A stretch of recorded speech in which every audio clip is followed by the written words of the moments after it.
बिस्मिल्लाहिर्रहमानिर्रहीम। मोहम्मद बिलाल आज़ाद के साथ आज हम लेक्चर 15 केमिस्ट्री पढ़ेंगे।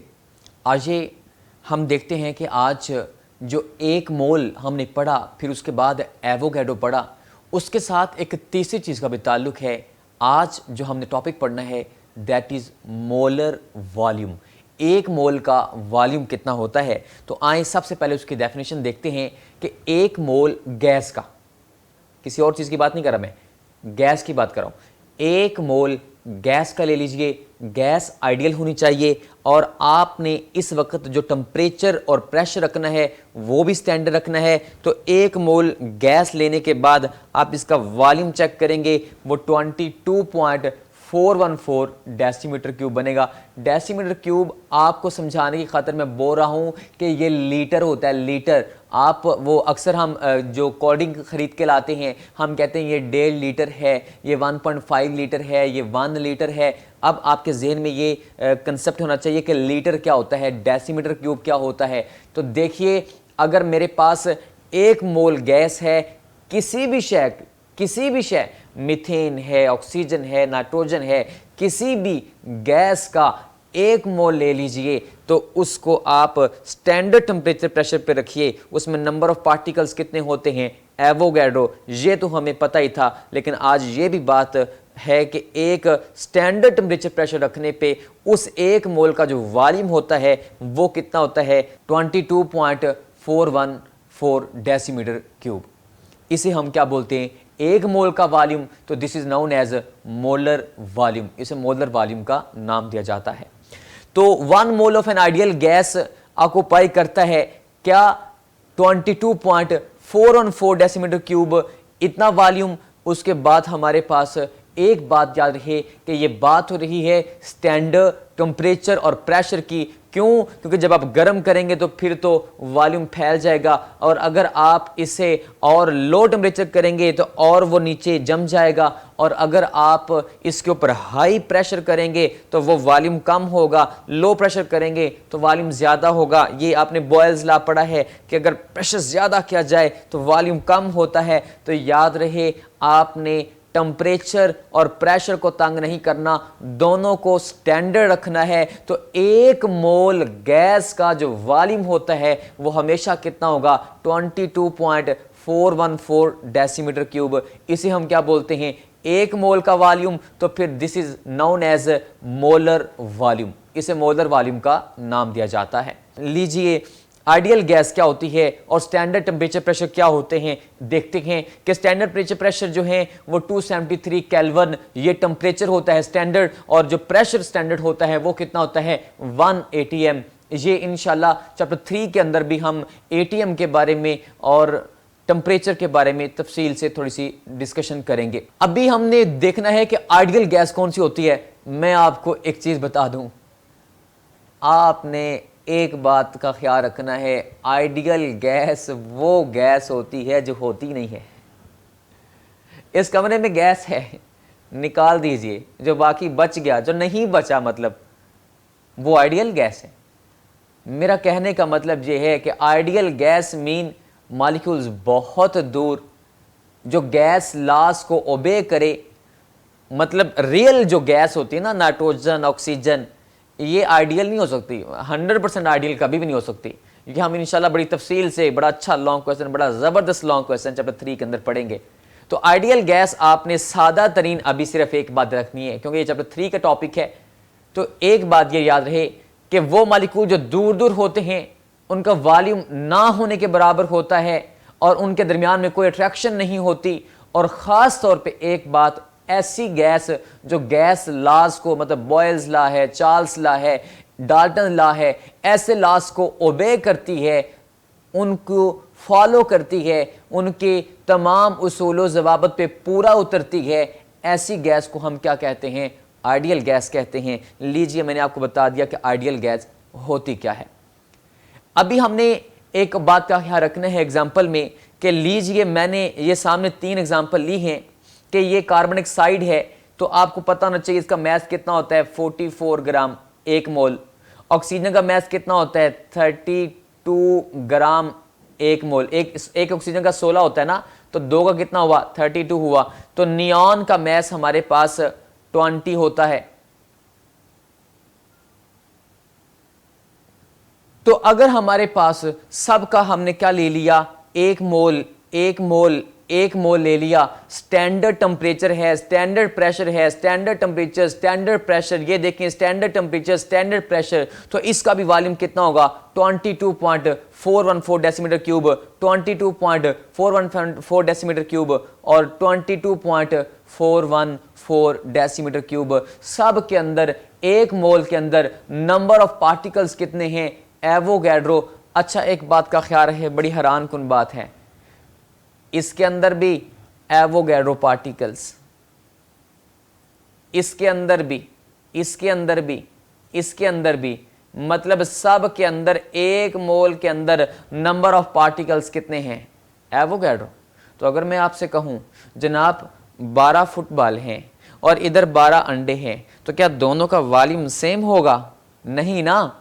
तो यहां पे आप कह रहे हैं कि वो भी एवोगैड्रो, वो भी एवोगैड्रो, वो भी 1 मोल, वो भी 1 मोल, वो मीथेन है, उसमें CH4 1 कार्बन 4 हाइड्रोजन, उसके साइज में यूं समझिए जैसे फुटबॉल है, जबकि दूसरी तरफ हाइड्रोजन तो सिर्फ 2 छोटे इंतहाई छोटे साइज वाली हाइड्रोजन, तो 2 H हैं। तो इसका मतलब इसका साइज यूं समझिए जैसे एग है। तो अभी आप कह रहे हैं कि दोनों, अगर वो भी एवोगैड्रो वो भी एवोगैड्रो, तो आपने कहा वॉल्यूम भी सेम है। लेकिन असल बात फुटबॉल की या अंडों की नहीं है, हम बात किसकी कर रहे हैं, गैसेस की बात कर रहे हैं।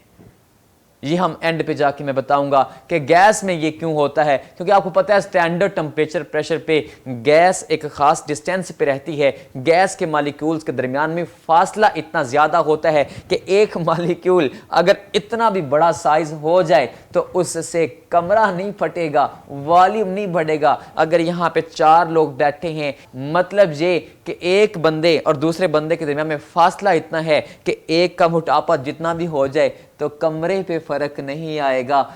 मेरे बेटे असल में होता क्या है कि ये गैस की बात हो रही है और गैस में एक मॉलिक्यूल दूसरे मॉलिक्यूल से 300 गुना ज्यादा दूर होता है उसके साइज की निस्बत। इसलिए हम बात कर रहे हैं किसकी, गैसेस की, कि एक मुल्क कभी भी किसी भी गैस का हो तो उसका वॉल्यूम कितना होगा 22.414 डेसीमीटर क्यूब। लेकिन शर्त है कि स्टैंडर्ड टेम्परेचर और प्रेशर होना चाहिए। अभी हम ये दोबारा से एक हीलियम की, जिनॉन की, मीथेन की एग्जांपल है। 1 मोल 1 मोल 1 मोल, तो ये भी 22.414, ये भी 22.414, ये भी 22.414। लेकिन शर्त है एट STP, स्टैंडर्ड टेम्परेचर और प्रेशर की बात हो रही है। अभी हम मॉलिक्यूल्स, गैस की मैंने थोड़ी देर पहले भी बात बताई कि एक मॉलिक्यूल, ये सामने आपके गैस आ रही है, इसमें आप देखें मॉलिक्यूल्स कैसे हरकत कर रहे हैं, दूर दूर हैं। एक गैस का मॉलिक्यूल दूसरे मॉलिक्यूल से करीबन 300 गुना ज़्यादा दूर होता है उसके साइज़ की निस्बत।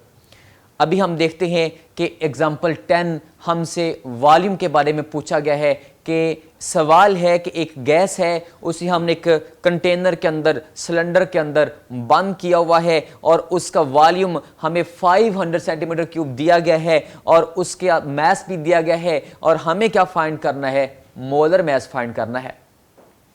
अच्छा देखिए वॉल्यूम दिया गया है तो हम इससे कैसे मोलर मैस हासिल कर सकते हैं, आइए देखते हैं।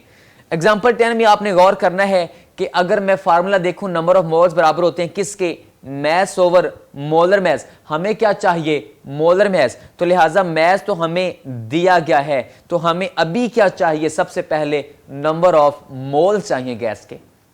तो अभी अभी हमने कहा था कि 1 मोल हो तो वॉल्यूम कितना होता है 22.414 डेसीमीटर क्यूब। तो यहां पे हमें वॉल्यूम दिया है, मोल नहीं दिए। हमें पता है कि मोल का वॉल्यूम के साथ क्या ताल्लुक है, तो हम अभी वॉल्यूम से पहले मोल्स निकालेंगे, फिर उसे यहाँ पे वैल्यू पुट करेंगे और जब यहाँ पे वैल्यू पुट करेंगे तो यहाँ पे आंसर आ जाएगा, मोलर मैस आ जाएगा।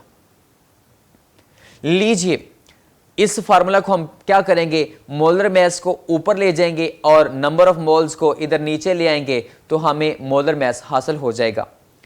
हमने देखना है कि हमें वॉल्यूम दिया गया है 500 सेंटीमीटर क्यूब, तो जिंदगी में आज एक बात बता रहा हूं, अगले जितने भी न्यूमेरिकल होने हैं, मैंने पिछले लेक्चर में भी बताया था, इनके लिए एक उसूल याद रख लीजिए, जो चीज़ हमेशा दी गई होती है उसे आपने लेफ्ट पे लिखना है, जो मालूम करनी है उसे हमेशा आपने राइट साइड पे लिखना है, गलती नहीं होगी इंशाल्लाह। दो चीज़ों को आपस में हमेशा कंपेयर करना है, एक चीज़ जो आपको डाटा दिया गया है उसे आपने लेफ्ट पे लिखना है, जो चीज़ मालूम करनी है उसे आपने राइट साइड पे लिखना है। अभी हम एग्जाम्पल 10 देखते हैं। जो हमें वॉल्यूम दिया हुआ है वो कितना दिया हुआ है, 500 सेंटीमीटर क्यूब, और जो हमारे पास एक स्टैंडर्ड बात हमें पता है कि वो 22.414 डेसीमीटर क्यूब हों तो 1 मोल होता है। मतलब जो चीज़ मालूम करनी है उसे मैंने राइट साइड पर रखा है। तो आपको पता होना चाहिए कि हमें सेंटीमीटर क्यूब में वॉल्यूम दिया है, तो इसलिए मैंने साथ जानबूझ के लिख दिया है कि 22.414 के साथ लिख दिया है कि इसे 1000 से मल्टीप्लाई करने के बाद 22414 मतलब पॉइंट खत्म कर दिया है। इतने सेंटीमीटर क्यूब हो तो 1 मोल होता है। तो मुझे बताएं 1 सेंटीमीटर क्यूब हो तो फिर कितने मोल होंगे। इस 22414 को क्या करें, इधर नीचे ले जाइए 1 के और डिवाइड कर दीजिए 1 को। तो इसको डिवाइड करने के बाद हमने देखना है कि 500 सेंटीमीटर क्यूब हो तो फिर कितने मोल होंगे। ये 1 सेंटीमीटर क्यूब का जवाब आया मोल के लिए। तो अगर हमें 500 सेंटीमीटर क्यूब दिए हैं जो सवाल में दिए हैं तो उसके मोल्स कितने होंगे। वो जो एक शय की कीमत होती है, एक शय की वैल्यू होती है, तो वो 500 की कितनी होगी, उसे 500 से मल्टीप्लाई कर दीजिए। 500 से मैंने उसे मल्टीप्लाई कर दिया। ले आपके पास मोल्स आ गए हैं 500 सेंटीमीटर क्यूब। हमें वॉल्यूम दिया था, हमने उससे क्या निकाल लिए, मोल्स निकाल लिए। अब फार्मूला को देखते हैं। फार्मूला क्या होता है, number of moles is equal to mass over molar mass है। हमें मोलर मैस चाहिए, मैस तो सवाल में दिया हुआ है और हमें क्या फाइंड करना है, नंबर ऑफ मोल्स को वैल्यू पुट करके मोलर मैस फाइंड करते हैं। तो लीजिए मोलर मैस किसके बराबर होगा, नंबर ऑफ मोल्स को इधर नीचे ले जाएं और मोलर मैस को इधर ऊपर ले जाएं। तो हमें मैस भी दिया हुआ है और अभी अभी हमने नंबर ऑफ मोल्स भी डिराइव किए हैं। तो हमारे पास जो मैस दिया गया है वो 0.72 ग्राम दिया हुआ है और जो मोल अभी अभी हमने निकाले हैं 0.0223 मोल निकाले हैं। तो आंसर आ गया है 32 ग्राम पर मोल। तो ये उस गैस का मोलर मैस है।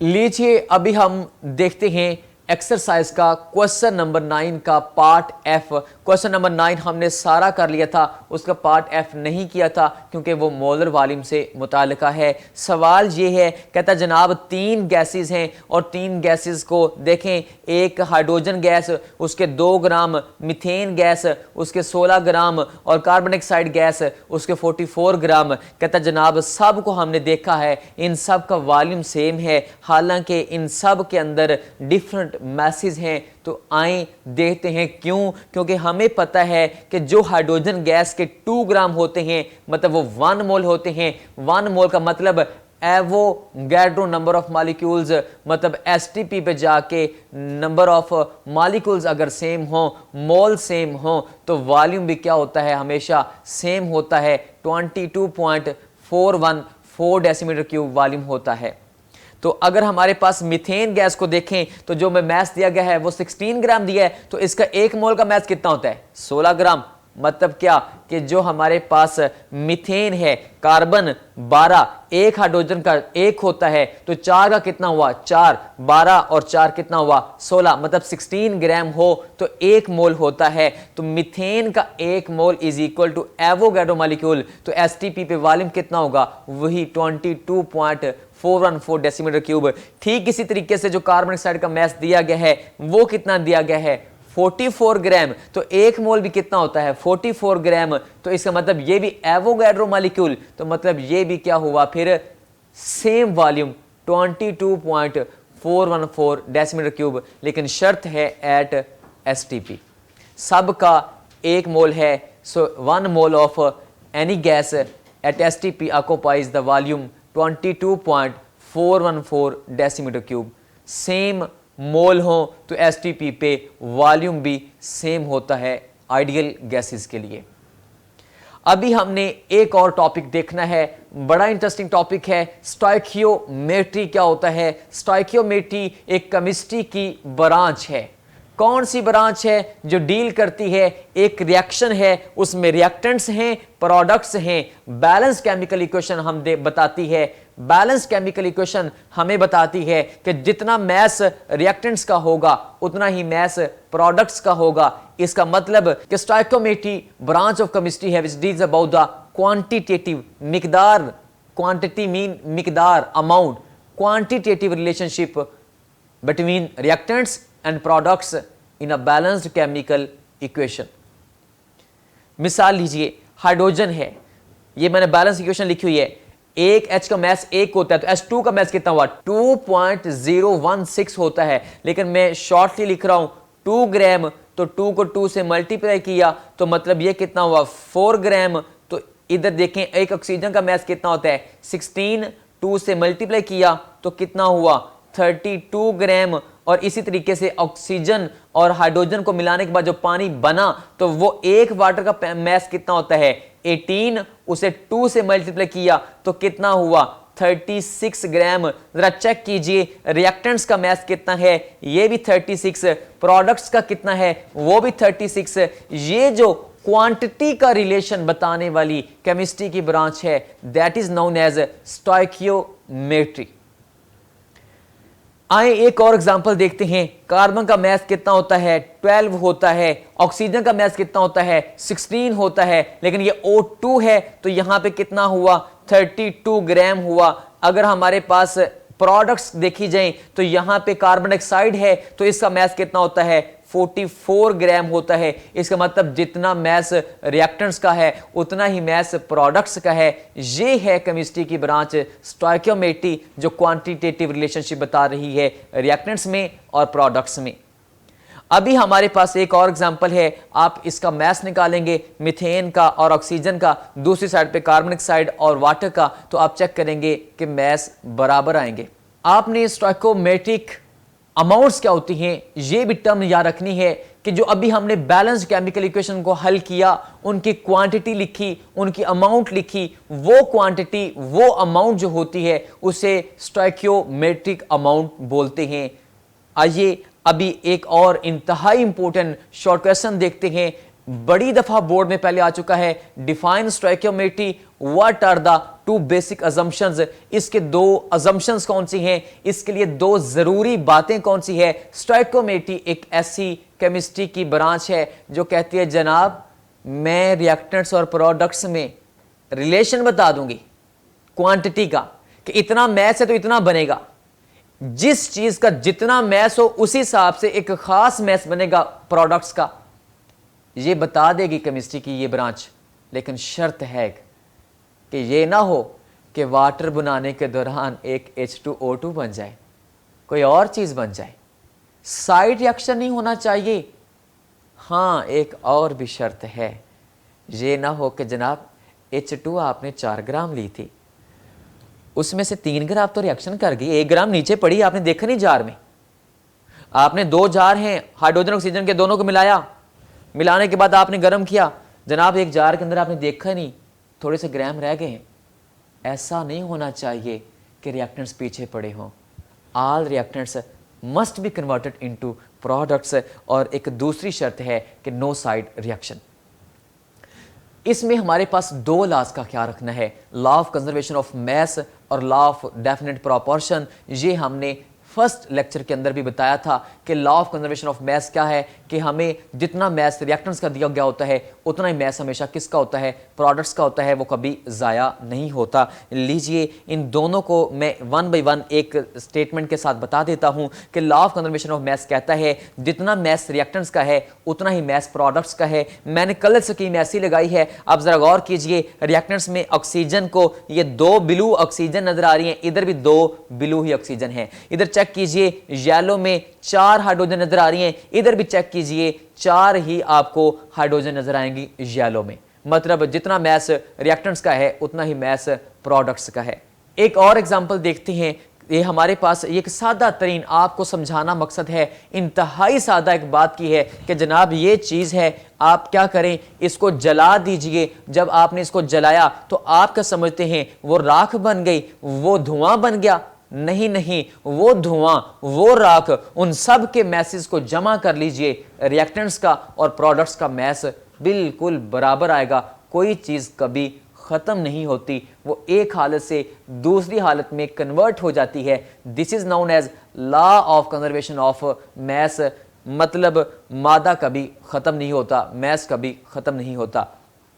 दूसरा लॉ देखते हैं कि लॉ ऑफ डेफिनेट प्रोपोर्शन, ये नहीं है मतलब कि आपने जब पानी बनाना है तो H2O की बजाय H3O लिख दें, आप कहें जनाब पानी बन गया है, ऐसा नहीं होगा। जो स्पेसिफिक प्रोपोर्शन है आपको वही यूज़ करनी पड़ेगी। मतलब लॉ ऑफ डेफिनेट प्रोपोर्शन कहता है कि अगर एक मॉलिक्यूल है, एक कंपाउंड है, तो उसके अंदर मैस की रेशो हमेशा फिक्स रहेगी। डेफिनेट, डेफिनेट मीन खास, मखसूस, स्पेसिफिक, पक्की ठक्की, वही ना बदलने वाली, वही रेशो रहेगी। डेफिनेट प्रोपोर्शन, एक मैसेज का जो तनासुब होता है कंपाउंड्स में, मॉलिक्यूल्स में, वो हमेशा सेम रहता है। ये नहीं कि आप कार्बन डाइऑक्साइड का फार्मूला लिख CO3 लिख दें। तो अभी हमारे पास एक बात का और ख्याल रखना है आपने, ये जो मैंने आपके सामने कंक्लूजन लिखा है, ये आज के पूरे लेक्चर का सबसे मेन पॉइंट है, इंतहाई ज़बरदस्त पॉइंट है कि अगर हमारे पास पता हो सब्सटेंसेस ये वाले तो ये सारे मालूम कर सकते हैं। रिएक्टेंट्स का मैस पता हो तो प्रोडक्ट्स का निकाल सकते हैं, रिएक्टेंट्स के मोल्स पता हो तो प्रोडक्ट्स के मोल्स निकाल सकते हैं, अगर रिएक्टेंट्स का वॉल्यूम पता हो तो प्रोडक्ट्स का वॉल्यूम निकाल सकते हैं। अगर हमारे पास कोई भी शय दी गई है, रिएक्टेंट्स की अगर मैस दिए हैं, उस मैस से पहले मोल निकालें, उस मोल से प्रोडक्ट्स के मोल निकाल के फिर उससे मैस निकाल लीजिए। ये आपको देखें, एक तस्वीर, इतना कहते हैं तस्वीरें बोलती हैं। चेक कीजिए, बोल दिए, कहती है जनाब इधर देखें, ये तस्वीर ग्राम, इससे पहले क्या निकालें, मोल, और इस मोल से प्रोडक्ट्स के मोल, और उससे फिर प्रोडक्ट्स के मैस, उधर भी ग्राम, उधर भी ग्राम। अगर इधर लीटर दिए हैं, इससे पहले मोल निकाल लीजिए और इस मोल से प्रोडक्ट्स के मोल निकाल लीजिए, फिर आप लीटर निकाल लीजिए, किसके, प्रोडक्ट्स के। कोई भी शय रिएक्टेंट्स की दी गई है तो आप उससे पहले मोल निकालने हैं, फिर उस मोल से प्रोडक्ट्स के मोल निकालने हैं। तो उस प्रोडक्ट्स की जो भी चीज़ चाहिए आपको, मैस चाहिए, वॉल्यूम चाहिए, जो भी चाहिए, आप ड्राइव कर सकते हैं। ये तस्वीर के अंदर हर चीज़ बोल रही है। अच्छा, एक बात का ख्याल रहे, मैं एक जुमला बोलने लगा, बड़ा ज़बरदस्त जुमला है। हमारी बात शुरू भी मोल से होगी, हमारी बात ख़त्म भी मोल पे होगी। याद रहे, इधर 3 चीज़ें दी गई हैं, ग्राम, लीटर, पार्टिकल्स, लेकिन पहले मैंने किस में कन्वर्ट किया, मोल्स में, और इसे फिर प्रोडक्ट्स में भी किस में कन्वर्ट किया, मोल्स में। मोल से शुरू होके मोल पे बात ख़त्म, उसके बाद आप जो मर्ज़ी उसे ड्राइव कर लीजिए, आपने पहले हमेशा मोल निकालने हैं। जो हम स्टोइकियोमेट्री के अंदर चीज़ें हेल्पफुल हैं वो मैंने आपके सामने लिख दी हैं। मैस मैस रिलेशनशिप फाइंड कर सकते हैं, मैस मोल, मैस वॉल्यूम, मोल मोल, कोई भी रिलेशनशिप एंड वाइस वर्सा, कोई भी चीज़ फाइंड की जा सकती है। एक हमारे पास एक्सरसाइज का आखिरी क्वेश्चन आज हम देखेंगे, क्वेश्चन नंबर 18। ये स्टोइकियोमेट्री के मुतालिका है कि हमें एक मैस दिया गया है, हमें कहा गया है कि जनाब एक मेटल है, उसे सल्फ़र के साथ मिलाया और एक कंपाउंड बना, तो वो बताइए कि मेटल कौन सी है। आप हमें बता दें जनाब कि जब आपने मेटल और सल्फ़र को मिलाया तो वो कंपाउंड कौन सा बना, तो हम आपको बता देंगे कि वो मेटल कौन सी है। आए चेक करते हैं, इसमें हमें जो दिया गया है वो मैस दिया गया है, सल्फ़र का भी और मेटल का भी, दोनों मैसेज दिए गए हैं, और हमें क्या फाइंड करना है कि मेटल का नाम क्या है और उस कंपाउंड का नाम क्या है। आए चेक करते हैं। जो हमें दिया गया है M2S3, हमें कंपाउंड का नाम पता है, दूसरा मैस ऑफ मेटल दिया गया है, तीसरा मैस ऑफ सल्फ़र दिया गया है। हमें फाइंड क्या करना है, M का नाम, मेटल का नाम, तो लिहाजा जो चीज़ मालूम करनी है उसे हमेशा कहाँ लिखना है, राइट साइड पे। जो चीज़ हमें दी गई है उसे हमेशा कहाँ लिखना है, आपने लेफ़्ट साइड पे लिखना है। आज ये निकालते हैं। हमें तो सल्फ़र का मैस दिया गया है, पहले उसके क्या करेंगे, मोल निकालेंगे। तो लीजिए मोल निकालते हैं, जितना मैस दिया गया है उसे मोलर मैस पे डिवाइड कर दीजिए। ले मैंने मोलर मैस पे डिवाइड किया, सल्फर के आगे मोल। अब हमें सल्फर के मोल हमारे पास हैं, फाइंड क्या करना है, m। तो हम इन दोनों को कंपेयर कर लेते हैं, जो मालूम करना है उसे राइट साइड पे और जो सल्फर है उसे लेफ्ट साइड पे। आए मैं कंपेयर करता हूं तो बैलेंस्ड इक्वेशन कहती है कि जनाब अगर हमारे पास सल्फर के 3 मोल हों तो m के 2 मोल चाहिए, ये बैलेंस इक्वेशन बता रही है। तो अगर हमें 3 मोल के लिए 2 मोल चाहिए तो 1 मोल के लिए कितने चाहिए होंगे, उस 2 को 3 पे डिवाइड कर दीजिए। हाँ, हमें सल्फर के मोल दिए कितने गए हैं, अभी अभी हमने निकाले, वो जो मैथ दिया गया था उससे हमने मोल निकाले 0.09। तो आए 0, अगर एक चीज की प्राइस है इतनी तो 2 चीजों की प्राइस कितनी होगी, वो जितनी एक ही है उसे 2 से क्या कर दीजिए, मल्टीप्लाई कर दीजिए। तो देखें अगर 1 सल्फर का मोल हो तो हमें इतने मोल्स मेटल के चाहिए। तो अगर हमें जो सल्फर के मोल दिए कितने गए हैं 0.09, इसके लिए कितने चाहिए होंगे, वो जितनी एक की वैल्यू थी उसे 0.09 से क्या कर दीजिए, मल्टीप्लाई कर दीजिए। तो हमारे पास आंसर आ गया 0.06 मोल आ गए, किसके, एम के। हमारी बात शुरू मोल से हुई, मोल पे ख़त्म हुई, लेकिन हमें तो m का पता करना है कि है कौन। तो हम इसके मोल से चेक कर लेते हैं कि ये कौन है। हमें पता है इसके मोल्स आ गए 0.06 मोल। तो हमें चेक करना है कि नंबर ऑफ मोल्स बराबर किसके होते हैं, मैस ओवर मोलर मैस। तो आज ये जो नंबर ऑफ मोल्स अभी अभी फाइंड किए 0.06 और जो मैस सवाल में दिया गया था वो 3.12 मैस दिया गया था और हमें एटॉमिक मैस पता लग जाएगा। तो चेक करते हैं जनाब ये कौन है, ये तो 52 ग्राम पर मोल इसका मैस है, मतलब ये कौन है, ये क्रोमियम है। तो इसका नाम क्रोमियम हुआ, कंपाउंड का नाम फिर क्या हुआ, Cr2S3 क्रोमियम सल्फाइड हुआ। आज जो हमने पढ़ा है आपने इसमें क्या ख्याल रखना है, हमने ख्याल रखना है कि मोलर वॉल्यूम क्या होता है, एग्जांपल्स याद रखनी है, स्टोइकियोमेट्री क्या होता है, उसकी 2 बेसिक अजम्पशंस याद रखनी है। लेकिन 2 बेसिक अजम्पशंस के साथ आपने ज़रूर बताना है कि 2 कौन से लॉज हैं जिनका ख्याल रखा जाता है। और एग्जाम्पल 10 याद रखनी है। एक्सरसाइज का क्वेश्चन नंबर 18 हमने किया और एक्सरसाइज का क्वेश्चन नंबर 9 का पार्ट F किया। आप अपना बहुत सा ख्याल रखिए, अल्लाह से दुआ है आप खैरियत से रहें। बहुत शुक्रिया, अल्लाह हाफिज़, थैंक यू।